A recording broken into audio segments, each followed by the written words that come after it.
Hello everyone, welcome back to STS, Science, Technology, Economy, Strategy 등을 고민하는 곳입니다. CCS 산업이라는 것은 가령 화력발전소, 제철소, 시멘트 공장 이런 각종 산업시설에서 배출되는 그 CO2 요거를 앞으로는 이걸 포집을 해서 해저에 영구히 파묻어버리는 이런 사업을 말하는 거죠. 그래서 기후위기, 에너지 전환, 탄소 중립 시대에 새로운 성장 산업으로 주목이 되는 것인데, 지금 그 북유럽에서 이 CCS 산업은 그 노던 라이트라는 회사가 가장 먼저 지금 사업을 이미 추진을 했지 않습니까? 쉘, 에퀴노르, 토탈 에너지 이 3대 그 에너지 메이저 기업들이 출자해서 조인트 벤처로 만든 게 노던 라이트고, 여기 이제 노르웨이 그 대륙봉 해저에다가 CO2를 영구히 파묻어 버리는 그 사업을 이미 시작을 했잖아요. 그래서 매립 위치라든가 이런 거는 이전 영상에서 그 구글 지도에서 다 봤기 때문에 다 생략하고요. 그래서 그 배는 어떻게 하느냐? LCO2C 7,500 큐빅미터급 요거 이제 LNG 추진으로 하고 보조 추진으로 풍력 추진도 설치했다. 이런 배를 두 척을 2년 전에 중공의 대련조선소에 발주를 해서 지금 마무리 건조 중이고요. 이 비즈니스는 내년에 이제 시작한다는 겁니다. 그러니까 유럽에서 CO2 갖고 와서 노르웨이 대륙봉에 파묻는 거, 그걸 이제 24년에 시작한다는 거고요. 그래서 그 기사 내용은 최근에 저 노던 라이트가 동일 사양 한 척을 추가 발주했다. 즉 두 척 갖고는 부족할 것 같아서 한 척 추가 발주했다. 이런 뜻 아닙니까? 그래서 이 선박을 용선해서 CO2 운송할 사업자도 이미 선정되어 있습니다. 이것도 이전 영상에서 다 다룬 내용입니다. 그런데 여기서 이제 오늘 주목해야 될 게 노르웨이 그 대륙봉 해저에서 CCS 사업을 새로 또 하겠다. 이런 사업자가 등장을 하는 것 같습니다. 그 보도에 노르웨이의 페이크 LNG하고 에이커 BP 또 두 개 회사가 의기투합해서 CCS 사업을 한다는 겁니다. 그래서 그 옵쇼 에너지가 보도하는 내용이 바로 그겁니다. 그래서 이 보도를 가만히 제가 정독을 했는데 탄소 포집, 이송, 저장, 요 CCS 밸류 체인에 대해서 전부 저렴하게 솔루션 제공하겠다 이겁니다. 그래서 이걸 제가 아무리 정독을 해봐도 말이죠. 탄소 배출원에서 포집하는 그 시장에 참여하는 거는 그건 아닌 것 같고요. 그래서 CCS는 카본 캡처 앤드 카본 스토리지 이렇게 양대 그 밸류 체인으로 나누어지는데, 카본 캡처 시장에는 참여하는 것 그런 뜻은 아닌 것 같고요.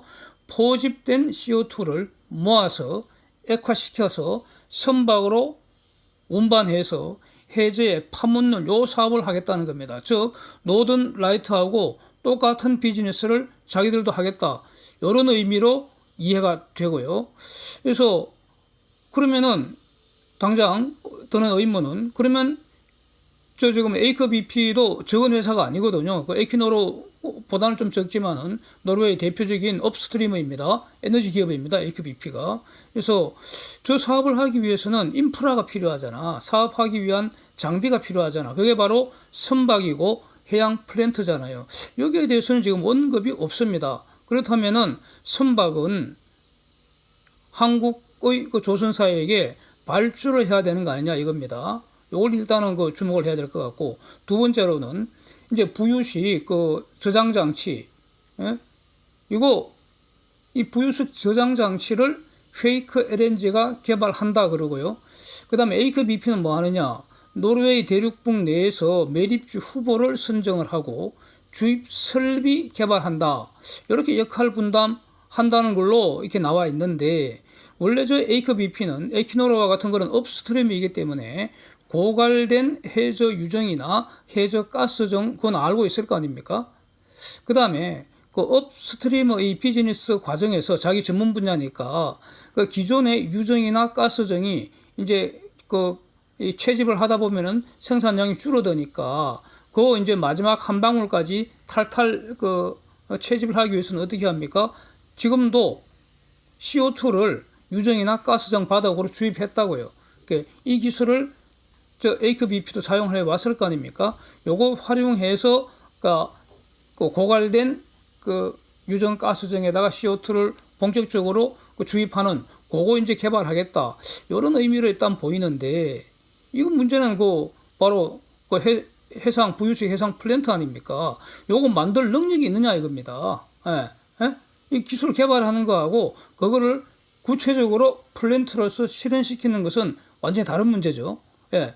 그래서 이제 최근에 삼성중공업하고 말레이시아 MISC가 공동 개발해서 노르웨이 성급 DNV 승인받은 거 기사 여러 번 본 거 말이죠. 이전 영상에서도 봤고, FCSUI 인젝션 I와 같은 요런 거, 요거를 자기들이 직접 저 플랜트까지 건조를 하겠다는 것인지, 요거는 지금 불확실한 것 같습니다. 요 점을 한번 주목을 해봤습니다. 그래서 가령 이제 MISC 같으면은 CCS 사업자로서 정체성이 있습니다. 삼성중공업은 사업자인 MISC가 사업을 할 수 있는 인프라 FCSU나 LCO2C 요거 만들어주는 것이 삼성중공업의 정체성입니다.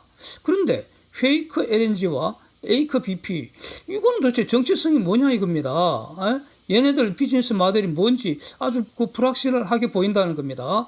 둘 다 지금 CCS 사업자에 불과한 거 아니냐.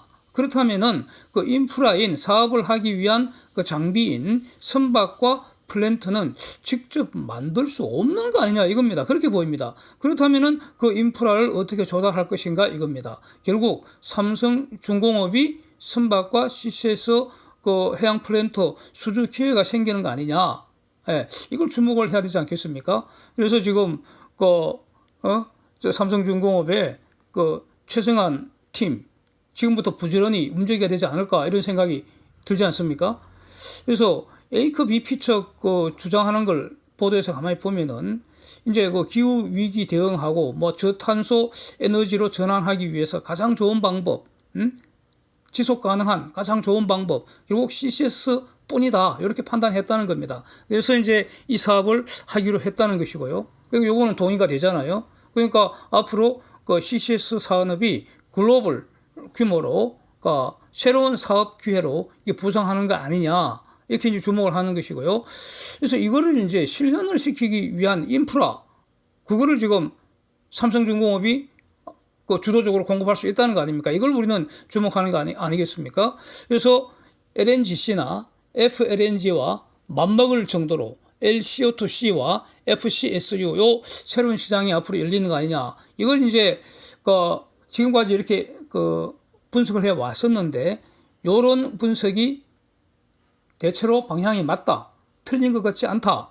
요거 확인할 수 있는 매우 중요한 기사 아닌가, 움직임 아닌가 이렇게 정리할 수 있을 것 같습니다. 그리고 지금 페이크하고 에이크 요 두 기업이 합의를 했다는 게 뭐냐? 2030년까지 북유럽 시장에 CCS 솔루션을 공급하고 싶다.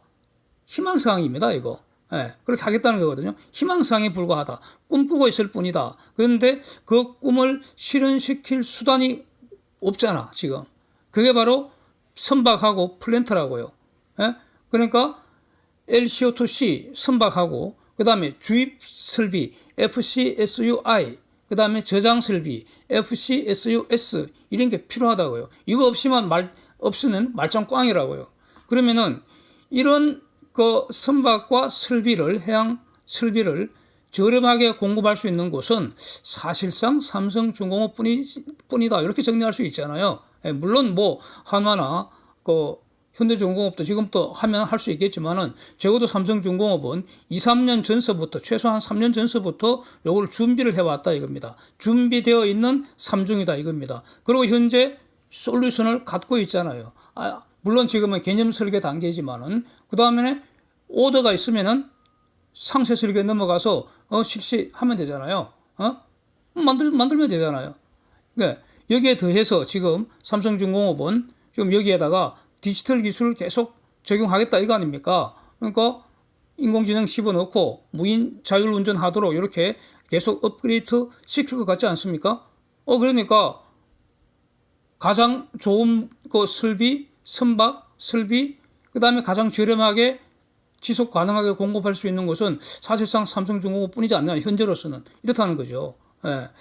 그래서 이게 상당히 의미 있는 기사다, 이렇게 한번 정리를 하겠습니다.